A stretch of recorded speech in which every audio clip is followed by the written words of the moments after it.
déclarer cette 14e nuit du hack ouverte. Ouais.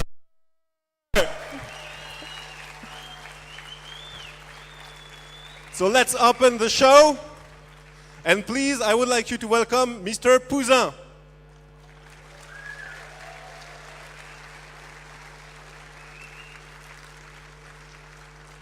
Merci. Merci, bonjour. J'espère que vous êtes bien sortis du métro, de votre voiture. Vous êtes en forme.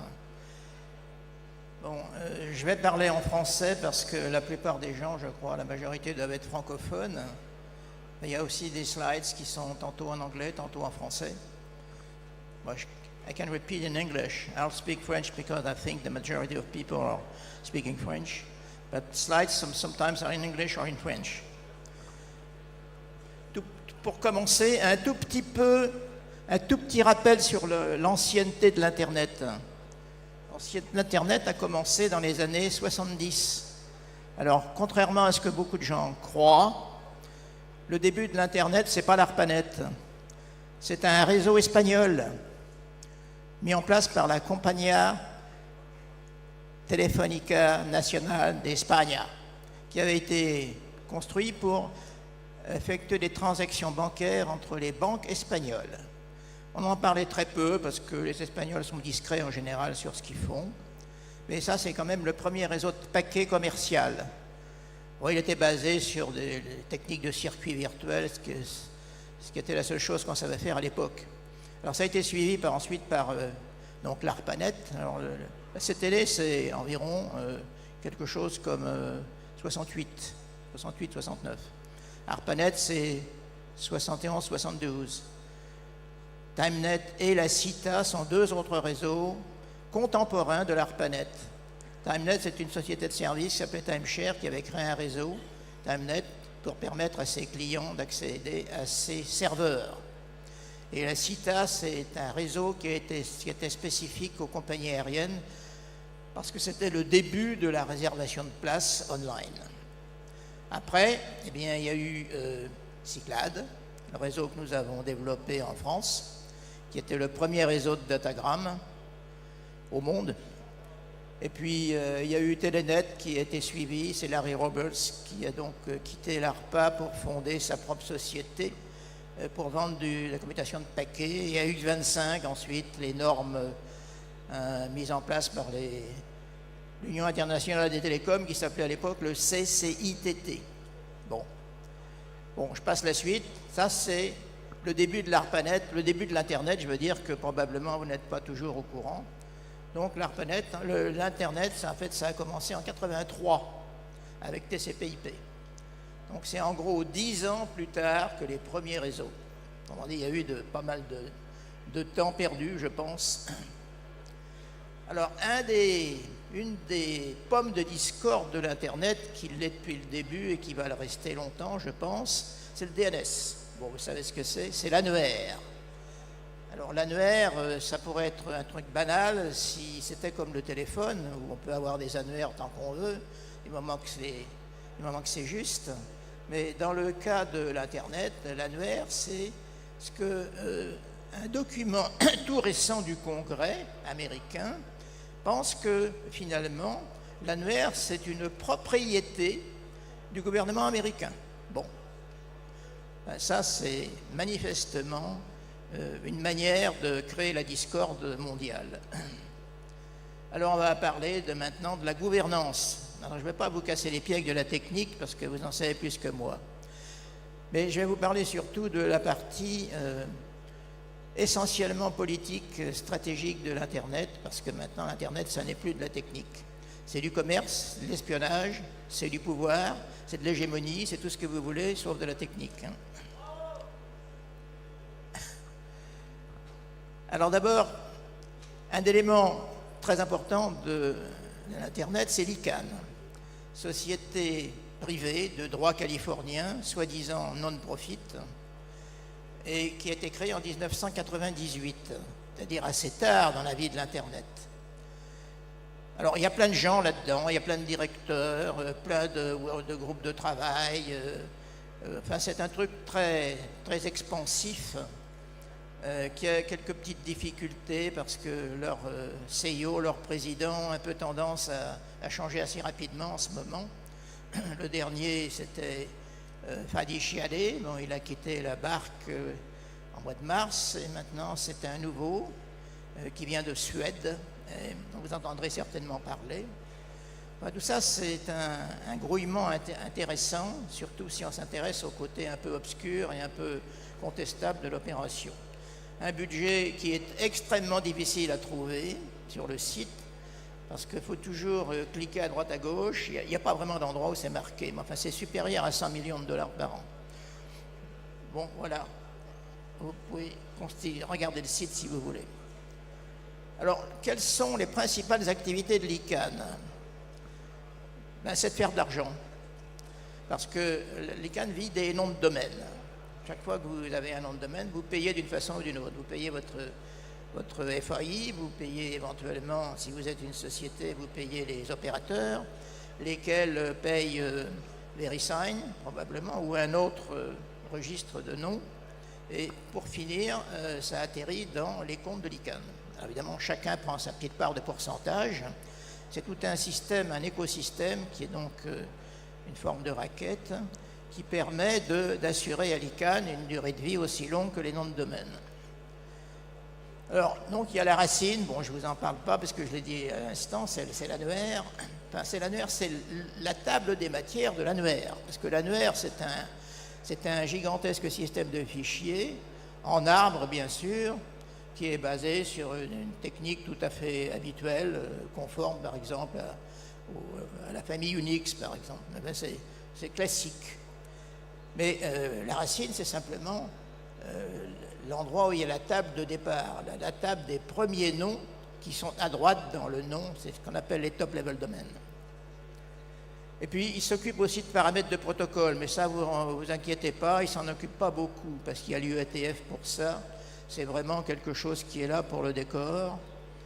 Ce qui compte, c'est essentiellement la gestion de la distribution des noms de domaine. Alors, il y a donc des registres, c'est les grossistes, et puis les registrars, qui sont les détaillants, plus différentes autres variétés, suivant que vous êtes dans un pays où il y a un monopole, etc. Bon, ça, vous êtes certainement familier avec tout ça. Donc, je passe à la suite.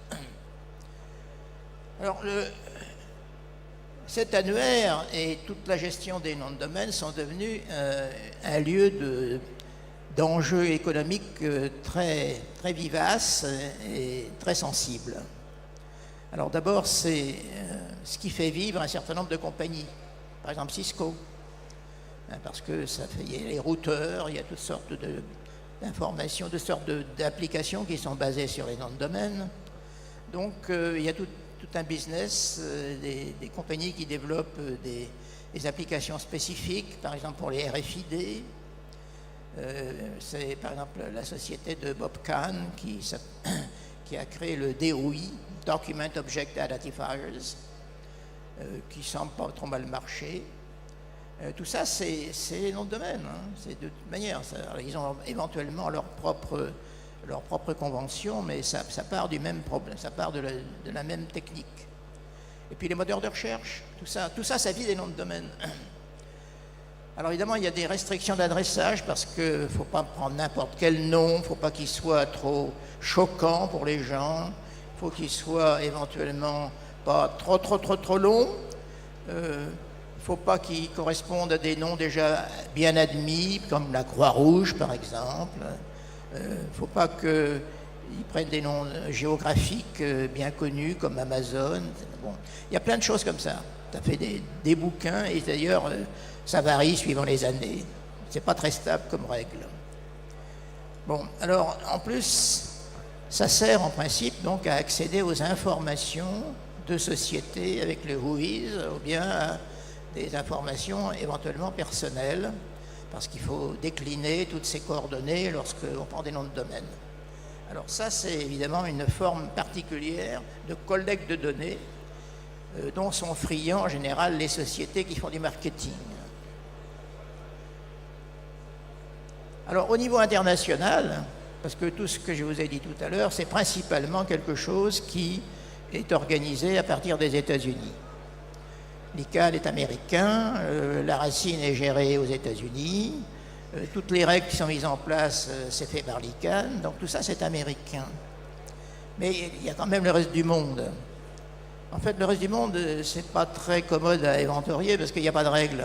Il y en a très peu. Il n'y a pas de loi internationale. L'Internet vit dans un domaine hors la loi ou sans loi, c'est pareil. Alors les gouvernements n'ont rien à dire parce qu'on les a exclus dès le départ. Le but de la gouvernance, c'était en particulier d'éviter que les gouvernements s'occupent de l'Internet. Parce qu'on disait partout aux gens, ne laissez pas les gouvernements s'occuper de l'Internet, ils ne font que des bêtises. Faites comme nous aux États-Unis. Donc, seul le gouvernement américain aujourd'hui a, on pourrait dire, le potentiel, le pouvoir de décider de ce qu'on fait avec l'Internet. Alors les usagers, il y en a en effet, enfin il y en a un peu, parce que le nombre d'internautes, c'est quand même quelques milliards, et ils ne sont pas tous représentés. Il n'y a pas une assemblée des internautes.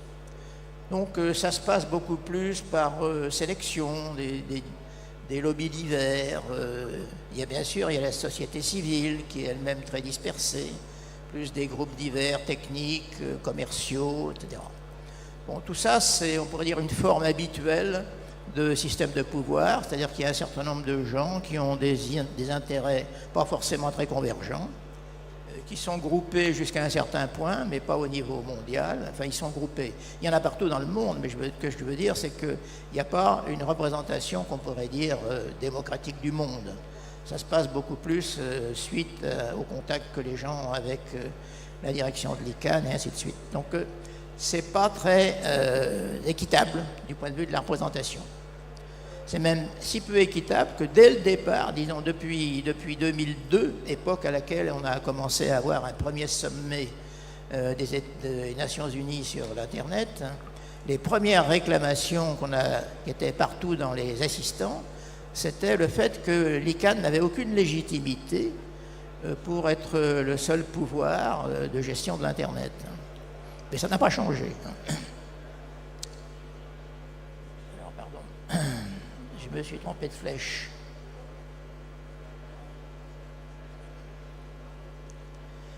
Alors, fatalement, partout, lorsqu'il y a un pouvoir un peu trop fort, ça se passe d'ailleurs dans toutes les sociétés, que ce soit dans certains métiers, que ce soit dans une grande société, que ce soit dans une grande religion, il y a toujours à un moment des schismes. C'est-à-dire des gens qui ne sont pas d'accord avec la façon dont les choses marchent et qui ont assez de partenaires ou de gens qui sont de leur avis pour créer une bande à part. Eh bien, l'Internet n'échappe pas à la règle générale, c'est-à-dire qu'en 2005 ou 2006, disons, décision prise en 2005, réseau réalisé sur les chapeaux de roue en 2006, en Chine, ça ne traîne pas. Hein. Quand la décision est prise, ça marche. C'est le parti qui est au pouvoir. Là aussi, c'est très hégémonique, mais uniquement en Chine. Hein. Donc, ils ont construit un Internet chinois, très développé d'ailleurs. Il y a d'une part deux chinois, enfin disons deux écritures chinoises, hein, parce qu'il y a le traditionnel et il y a le simplifié. Et puis, ils ont aussi un Internet occidental pour pouvoir communiquer avec l'Occident, mais bien entendu, là, il n'y a pas tellement de gens qui s'en servent, il y a quelques centaines de milliers de gens qui s'en servent, mais qui sont très surveillés par les policiers chinois, plus pas virus, mais les anti-fraudeurs, pour empêcher les gens d'aller voir des sites qui ne les regardent pas. Alors bien sûr, il y a des moyens de filtrer, il y a des moyens de passer au travers, mais ça c'est normal. Quel que soit le système qui enferme les gens, il y a toujours des passages plus ou moins discrets, mais ça ne dure pas très très longtemps. Alors, bien sûr, les Chinois ont besoin d'accéder à l'Occident, mais uniquement dans la mesure où ce sont des gens autorisés pour le faire. Et réciproquement, ce n'est pas le premier venu qui peut accéder aux sites chinois. Donc, il y a une visibilité partielle de part et d'autre, mais ça, c'est déjà en place depuis 10 ans. C'est-à-dire qu'ils ont pris de l'avance sur les Européens qui n'ont toujours pas bougé, qui sont restés assis sur leur siège. Alors je vais vous parler maintenant, disons, d'une autre forme de schisme. On ne peut pas appeler ça un schisme parce que les racines ouvertes, en réalité, vont commencer aux États-Unis. Qu'est-ce que j'entends par là? C'est des racines qui sont indépendantes de l'ICANN.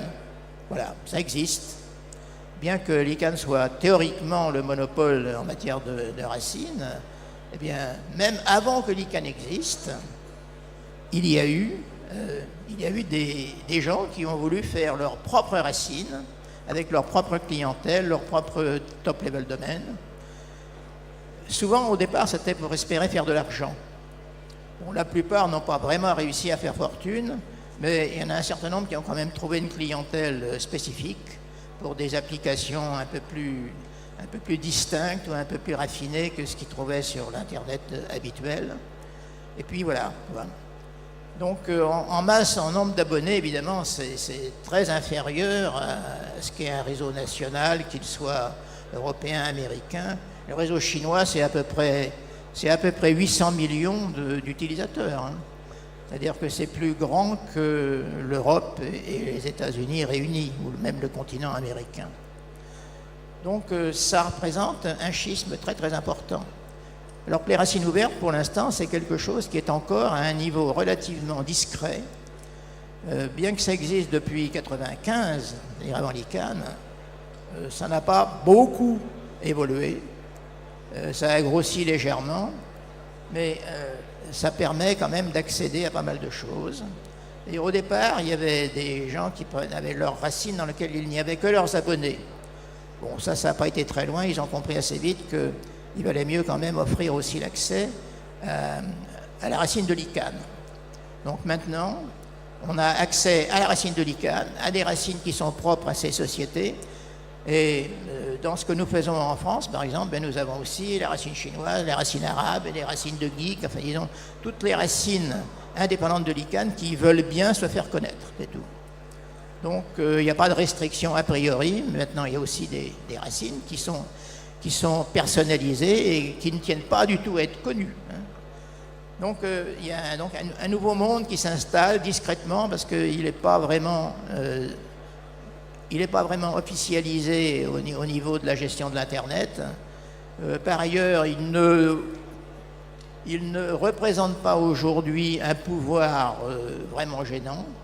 Donc ça se développe un petit peu tranquillement avec leurs propres besoins et leurs propres modalités de commercialisation.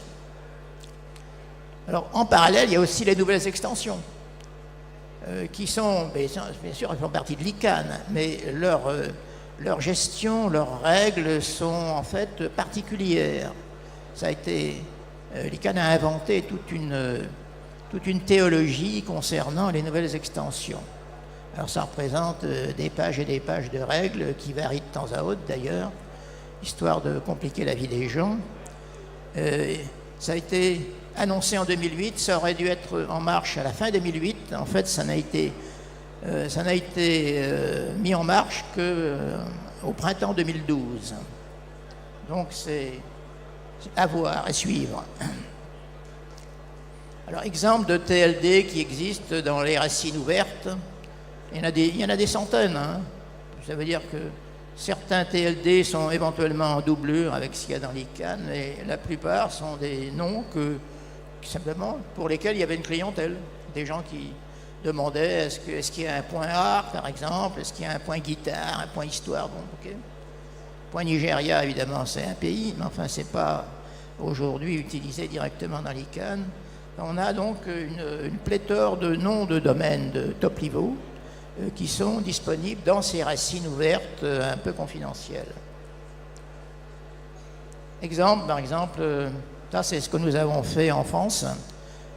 J'avais rencontré un Arménien de la diaspora qui vivait à Paris et qui disait est-ce qu'on peut avoir le point WA dans l'ICANN? Je lui ai dit pas question, vous l'aurez jamais, parce que ça n'est pas officialisé dans les documents des Nations Unies. L'Arménie, cette partie de l'Arménie est un morceau de la Turquie. Donc vous n'aurez jamais de point pour ça. Bon, on lui a fait un point WA, tout simplement, parce qu'ils avaient déjà un site de leur diaspora pour informer des événements politiques, former les gens au plan culturel, littéraire, etc. Un autre truc, par exemple, c'est un truc qui est parti en Allemagne, c'est le Parti pirate. Ça aussi, ça date d'il y a 7-8 ans à peu près, dans la fin des années 2010. Disons, à partir de 2005-2006, on a vu apparaître des choses comme ça. Bon, ben, ça existe, tout simplement. Ça fait de tort à personne. Ça permet d'avoir des conditions particulières, aussi bien financières que fonctionnelles. C'est-à-dire, ça fait des choses que vous ne trouvez pas dans l'Internet. Par exemple, vous voulez avoir votre marque comme Michelin, et les pneus, vous savez. Ben, vous pouvez avoir votre point Michelin si vous voulez. Hein. Évidemment, c'est peut-être pas monsieur ou madame ou la société Michelin, mais c'est sûr qu'il n'y a beaucoup de difficultés pour faire ça. Toute la technologie, c'est la technologie de l'Internet. Il n'y a rien de différent. C'est les logiciels qui sont utilisés partout pour les serveurs de nom.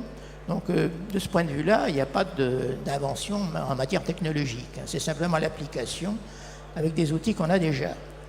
Alors, une façon d'utiliser le système, c'est un extranet privé, parce que la plupart des grandes sociétés, c'est bien d'avoir l'Internet, mais c'est une passoire. Donc, on a besoin aussi éventuellement d'avoir des moyens de transmission qui soient un peu à l'abri des spammers, des hackers, etc. Et puis ça coûte moins cher. Hein. Alors si vous voulez faire un événement, par exemple, foire au vin à Aurillac, ben, vous pouvez avoir un nom de domaine foire au vin, .aurillac, et puis quand ça s'est passé, ben, vous le mettez à la poubelle, ça ne gêne personne. Personne ne le prendra puisqu'il vous appartient. Quand vous avez un top level domaine pour votre société, eh bien, tout ce qui en dépend est forcément unique. Ben, si unique, si c'est vous qui l'avez fait unique, mais ça ne peut pas être pris par un autre puisque c'est vous qui avez le top level domaine. Alors ça permet de faire pas mal d'économies par rapport au coût actuel des nouvelles extensions. En gros, il y a 2 zéros de moins dans le prix. Hein. Attends, je parle des identifiants parce qu'on en parle peu, les identifiants, c'est quelque chose qui est très voisin des noms de domaine. Est-ce que ce sont des noms de domaine ou pas? Dans certains cas, oui. Dans certains cas, non. Et ça, c'est justement une mine qui n'a pas encore été exploitée ou qui n'a pas encore été galvaudée par l'écosystème. C'est tout ce qu'on utilise dans l'industrie, partout, c'est des numéros. Disons, les numéros, c'est des chiffres, c'est des lettres, peu importe. Enfin, c'est ce qui permet de tracer toute l'activité de la société en termes de produits, en termes de procédures, en termes de documents, etc. C'est l'ADN de la société, les identifiants.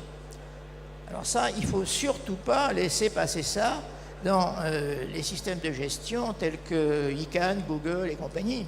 Parce qu'à ce moment-là, vous en perdez la maîtrise et la société n'est plus à même de faire évoluer ses identifiants de la manière dont elle l'entend. Et on vous imposera après, à part même les tarifs qui seront imposés, on vous imposera des standards qui ne sont pas les vôtres. Donc attention, les identifiants, il faut les garder dans les métiers qui s'en servent, il ne faut pas les laisser sortir. Alors, futur Internet, on en parle beaucoup, on en parle tout le temps, mais on ne l'a pas encore vu. Hein. Alors, il y a plusieurs... Qu'est-ce qu'on peut faire d'Internet actuel, d'abord? Il a 45 ans. TCP/IP, 40-45 ans. Bon, tout ce qui a 45 ans dans l'informatique est évidemment périmé. La question ne se pose même pas. Alors, on dit la fragmentation, oui, augmente. C'est quoi la fragmentation? Ben, disons, n'importe quel grand système se fragmente naturellement, quoi qu'on fasse. Par 36 raisons, politiques, linguistiques, religieux, commerciales, c'est ça. Alors, et par là, la complexité ne fait que s'aggraver. Chaque fois qu'on trouve une bug, il faut la corriger. Et en la corrigeant, on fait d'autres bugs, et ainsi de suite. Alors, il y a des projets, il y a une quinzaine d'années maintenant, à peu près, peut-être un peu moins, oui. 3 minutes, ok, bien. Donc, il y a des projets qui sont dans l'air. Génie, FAIR c'est européen, Génie c'est américain, mais c'est un peu de l'arrosage, il n'y a pas vraiment de cible de projet à réaliser. Alors il y a les précarés, bien sûr, il faut en tenir compte.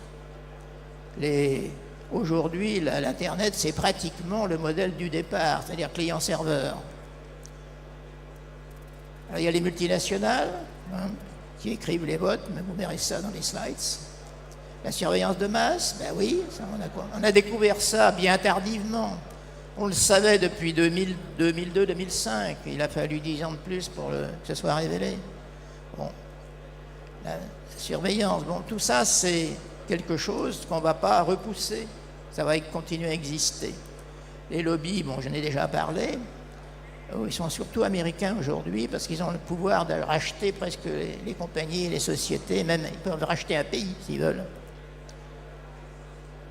Tout ça, c'est tout simplement de la colonisation. Vieux système qu'on avait utilisé chez les Européens il y a 100 ou 200 ans. Alors que faire? Eh bien, les votes, les pétitions, tout ce que les citoyens peuvent faire aujourd'hui, il faut le mettre en marche. L'industrie, on pourrait dire, le monde de l'informatique devrait s'organiser comme beaucoup d'autres métiers. Par exemple, les syndicats qui sont très organisés, ils ont du pouvoir. L'informatique n'est pas organisée du tout. Il manque un contre-pouvoir chez les clients. Alors ça, c'est quelque chose donc il faut s'intéresser dès qu'on est jeune, parce que c'est pas quand on a 50 ans qu'on commence à créer ces choses-là. C'est des choses qui démarrent dans la jeunesse et qui petit à petit se structurent et s'organisent pour avoir quand même une stratégie à peu près cohérente. Alors ça, c'est à faire dès maintenant, ça. Bon. Alors on parle souvent de souveraineté numérique. On dit c'est quoi la souveraineté numérique? Comme il n'y a pas de frontières. Alors ça, c'est justement quelque chose qui reste à définir, mais qui est quand même le souci de beaucoup de gouvernements, c'est par quoi remplace-t-on la souveraineté géographique? Alors ce que je conseille, c'est RINA. C'est un projet qui, lui, existe, qui a commencé il y a 10 ans, qui a des prototypes qui marchent. On est à 2 doigts de passer à l'industrie. Donc c'est quelque chose qui devrait être, à mon avis, pris en charge dès maintenant par l'industrie pour commencer à former des techniciens, voir comment ça marche, et hop. Alors je vais tout de suite les principes, références. Vous aurez les slides. Alors je vous donne des liens vers le monde de RINA. Donc, ça a été créé par John Day, un ancien de l'Internet aussi, à Boston University. Je crois que c'est le seul projet à l'heure actuelle qui a une réalité tangible en termes de choses qui fonctionnent. Fini.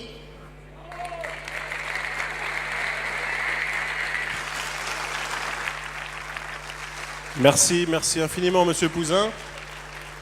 On a une annonce à faire pour le Bug Bounty, donc on va la faire maintenant. Ceux qui souhaitent poser des questions à Monsieur Pouzin peuvent le retrouver juste ici, à la sortie de la scène. Et voilà, merci pour votre attention et merci beaucoup pour votre présence et cet exposé très intéressant.